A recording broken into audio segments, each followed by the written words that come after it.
Assalamualaikum warahmatullahi wabarakatuh. Bismillah, alhamdulillah.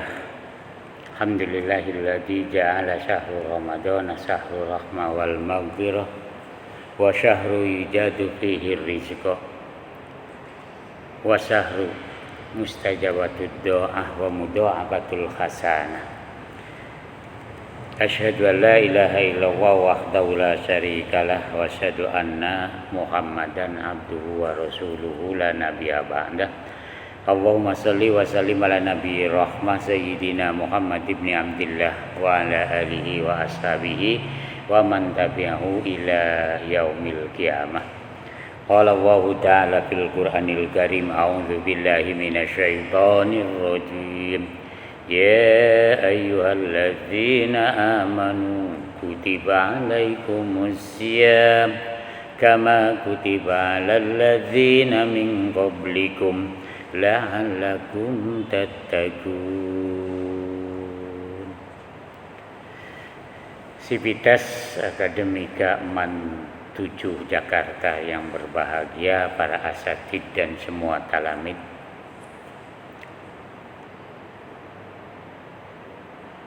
Mari kita sama-sama manjatkan puji syukur hadirat Allah Subhanahu wa taala, zat yang telah menjadikan bulan Ramadan adalah bulan rahmah, bulan ampunan, bulan dikabulkannya doa, dan bulan kebaikan ditingkat dilipat gandakan, serta bulan Allah akan menambah rizki pada umat Muhammad. Di dalamnya mengandung beberapa fadilah yang Allah berikan kepada umat Muhammad dengan datangnya bulan Ramadan. Maka seakan-akan bulan Ramadan ini bagaikan imunisasi, memberikan vitamin yang kuat bagi umat Islam untuk menjalankan kehidupan di luar bulan Ramadan nanti. Makanya Rasulullah menyatakan dalam khutbah di akhir bulan Sya'ban, qad adzullukum syahron azim syahrul mubarakah. Aku lindungin kalian, aku imunisasi kalian semua dengan bulan agung, bulan penuh berkah. Di dalam bulan itu ada satu malam yang lebih utama dari 1000 bulan.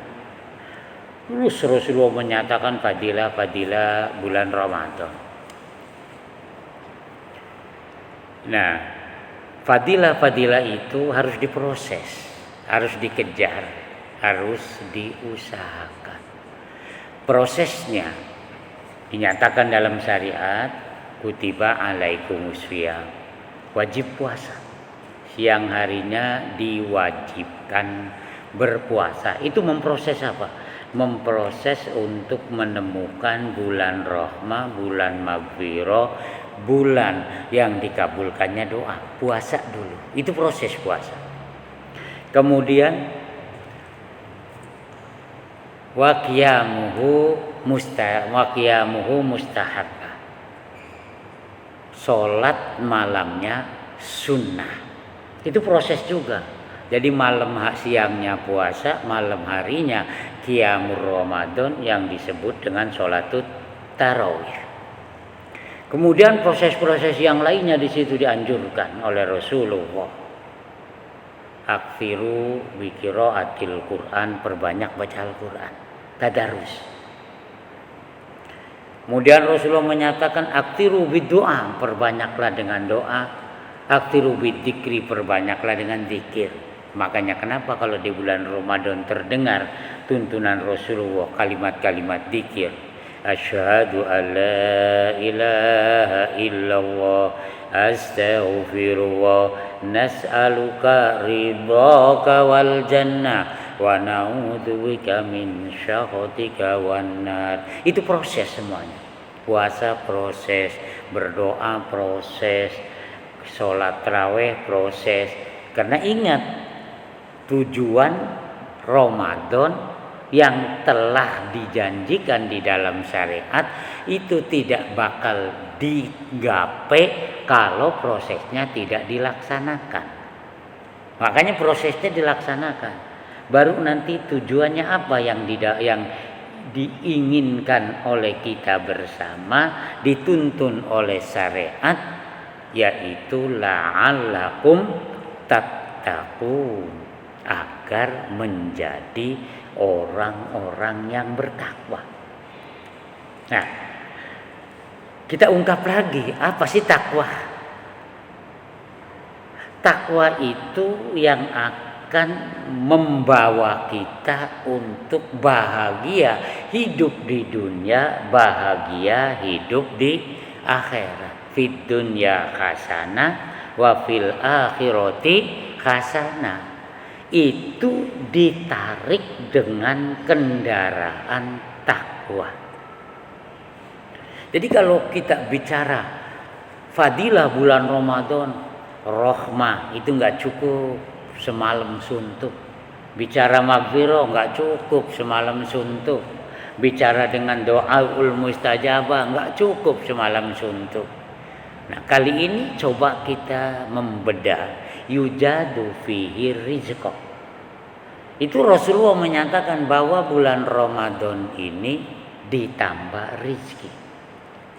Nah, sebelum kita membicarakan bahwa Ramadan ini ditambah rizki, maka tanamkan dulu, nanti dari proses itu akan tertanam di dalam hati kita ketakwaan. Apa hakikat ketakwaan? Ketakwaan itu meyakini, mempercayai, membenarkan, lalu mengamalkan. Percaya, yakin, membenarkan, mengamalkan. Apa yang dipercayakan, apa yang diyakini, dan apa yang dibenarkan, yaitu pernyataan-pernyataan syariat, pernyataan-pernyataan ilahi, dan pernyataan-pernyataan Nabi kita Muhammad SAW, baik yang bisa dicerna dengan akal pikiran ataupun yang hanya harus diyakini. Nah, itu adalah takwa. Dan kalau itu bisa tertanam, yakin, percaya, membenarkan pernyataan-pernyataan syariat, berarti kita takwa. Kalau udah kita takwa, berarti udah lancar jalan kita. Fid dunya hasanah wa fil akhirati hasanah. Itu akan ditemukan. Nah, sekarang tadi pernyataan Ian Rasulullah itu, rizki ditambah. Itu logika manusia itu berat untuk menerimanya. Mengapa berat? Apalagi dalam situasi dan kondisi sekarang. Tenaga banyak yang dirumahkan, banyak di PHK, dan apalagi bulan Ramadan, konsentrasi, gerak fisik kita kurang. Kok malah Rasulullah berbalik menyatakan rezeki nambah. Rezeki itu yang kita tahu harus dikejar, diproses. Benar, nggak salah. Rezeki harus dikejar dan harus diproses. Proses yang cukup kurang logika, tetapi hasil yang menambah di luar logika. Itu yang harus dibenarkan, yakinkan dulu. Prosesnya makin nurun bulan Ramadan, apalagi proses dalam situasi kondisi COVID-19, banyak yang dirumahkan seakan-akan rezeki turun. Tapi tetap harus kita membenarkan, meyakini, dan mempercayai, maka nanti akan menemukan yujadu fihi rizqo, rezeki bakal ditambah. Nah, ini pengertian takwanya dulu. Jadi apa sih hakikat takwa itu? Yakini, membenarkan, mempercayai, lalu mengamalkan pernyataan-pernyataan syariat, baik dari Rasulullah atau pernyataan dari Allah. Sekarang kita lihat pernyataan Allah. Wa ma min dabbatin fil ardi illa 'ala Allahi rizquha wa ya'lamu mustaqarraha wa mustawda'aha kullun fi kitabim mubin. Ini pernyataan Allah tuh. Tiadalah semua makhluk yang bernyawa di muka bumi ini kecuali Allah akan membagi rizki. Allah yang bakal membagi rizki. Nah, bagi rizkinya Allah di dalam ayat lain surat Al-Ankabut, wallahu yabsutur rizqa liman yasha. Allah akan melapangkan rizki bagi orang-orang yang dikehendaki.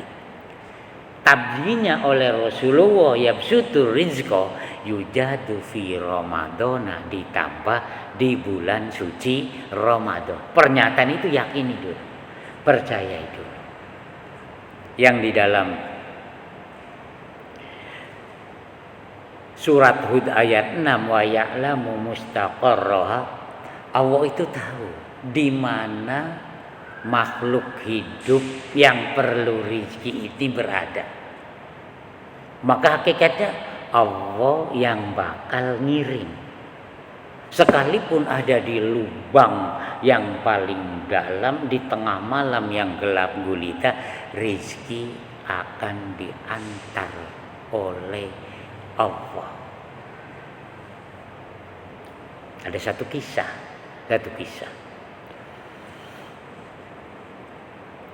Seorang tajir yang sering kita kenal itu kaya raya. Kalau sekarang usahanya impor dan ekspor, melanglang buana di berbagai negara. Suatu ketika diuji oleh Allah, tapi Allah tidak akan meninggalkan rizki bagi orang yang katakanlah kalau sekarang karena adanya COVID ada yang di PHK, karena adanya COVID ada yang dirumahkan. Dengan adanya bulan Ramadan usaha semakin menurun. Tapi yakini, benarkan pernyataan Rasul, rizki nambah. Nah, ini seorang tajir, kisah seorang tajir. Itu dalam hikayat Ibrahim bin Adham. Ibrahim bin Adham ini menceritakan dia seorang sufi yang akhirnya meninggalkan kehidupan materi yang gemerlapan karena pernyataan Allah. Nah, Ibrahim bin Adham ini adalah orang yang hidup dalam kecukupan materi, belum rohani. Materi dalam keadaan tercukupi, kebutuhan hidupnya apapun yang ia mau bisa didapatkan. Makanya biasanya orang yang materinya cukup, kebutuhannya cukup, itu nyari sela-sela waktu untuk dia menyenangkan hati, menyenangkan kebutuhan rohani. Nah, kerjaannya kalau orang sekarang ada tuh yang kebutuhannya hidup. Kalau minggu nongkrong di pinggir empang, mati di pinggir empang, beli ikannya dilempar di ikan, dipancing lagi. Itu kira-kira bener enggak ya? Ikan kalau dibeli enaknya di apa? Digoreng. Tapi ini beli ikan dilempar, dipancing. Tapi karena dia itu adalah hobi, itu pada satu sisi dia pengen mempuaskan batin walaupun itu salah dilakuin. Nah, Ibrahim bin Adham pada saat itu hobinya apa? Berburu kijang, berburu binatang di tengah hutan. Maka suatu hari Ibrahim bin Adham keluar dari istananya dengan mengendarai seekor kuda dan pengawalnya ikut serta mendampingi. Begitu perjalanan sangat jauh dan sangat melelahkan sampai di tengah hutan di siang hari, rasa lapar dan haus sudah mulai tiba. Maka Ibrahim bin Adham mengajak pengawal-pengawalnya turun. Digelarlah tikar, kata Ibrahim bin Adham, ambil safaroh. Safaroh itu bekal untuk makan. Maka pengawalnya ngambil bekal-bekal itu. Begitu bekal itu ditaruh di atas permadani yang dihamparkan di tengah hutan, dibukalah, ada potongan roti, ada potongan daging, ada berbagai minuman. Belum Ibrahim bin Adham mencobanya, Ghurab, burung gagak yang gagah perkasa, gagak itu gagah. Itu dari angkasa dia nungkit. Begitu nungkit tepat sekali di roti yang disiapkan untuk makan. Dipatoknya tuh roti sama Ghurab, burung gagak. Begitu mau matok, pengawalnya udah marah besar. Mau ditangkap, dipatoklah roti segede bantal, dibawa terbang dengan mangkornya dengan paruh dan kaki yang gini itu terbang. Wah, marah besar itu Ibrahim bin Adham. Memang orang kadang-kadang orang kecukupan makanannya diambil orang, marahnya itu bisa melebihi 500 derajat. Begitu marahnya kurang ajar katanya Ghurab. Maka dia naik ke kuda kembali. Ikuti itu Ghurab terbang. Burung gagak hitam terbang, diikuti dari belakang. Sudah barang tentu Ghurab karena terbangnya di angkasa lebih cepat. Hilang gak kelihatan dari pandangan Ibrahim. Tapi Ibrahim masih mengejar. Ghurab berhenti dalam satu dahan potong. Nah, dia tengok-tengok, lihat di sennya. Rupanya Ghurab ini punya sen. Dia ngeliat di belakang. Mana ini Ibrahim bin Adham? Akhirnya kelihatan. Dia masih mengejar. Naik ke atas gunung, dikejarnya. Begitu mendekat, Ibrahim bin Adham diledek sama Ghurab tadi. Dia terbang lagi. Wah, kurang ajar. Makin amarahnya makin menjadi Ibrahim bin Adham. Lalu dikejar kembali. Begitu menghilang, berhenti Ghurab, ditungguin lagi. Begitu mendekat, terbang lagi. Akhirnya menjelang soang waktu siang, di lampak melihatan Ibrahim bin Adham dalam pengejaran itu, Ghurab nukik lagi turun ke bawah. Begitu turun ke bawah, terlihat dari jauh, di sudut itulah burung gagak itu turun, dikejarnya dengan kudanya. Begitu dengan kencangnya kuda dari kejauhan, sudah terlihat di sana dalam bayang-bayang yang makin jelas itu Ghurab itu hinggap di dada manusia yang terlentang. Ghurab itu makin dekat, makin nampak sedang memecah-mecah roti tadi. Langsung dengan paruhnya roti itu dikasihkan pada mulut orang yang terlentang itu. Dipatok, dimasukkan, dipatok, dimasukkan, dipatok. Akhirnya sampai kenyang, Ibrahim bin Adham baru sampai. Begitu Ibrahim bin Adham sampai ke tempat itu, turunlah Ibrahim bin Adham dari kudanya. Dilihatlah seseorang yang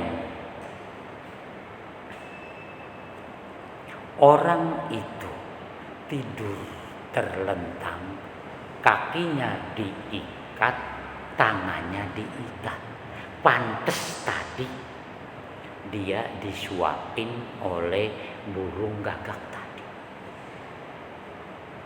Lalu begitu Ibrahim bin Adham menegur orang itu, Assalamualaikum, dijawab Waalaikumsalam. Lalu Ibrahim bin Adham itu bertanya, fasa'alahu an halihi wa qisatihi.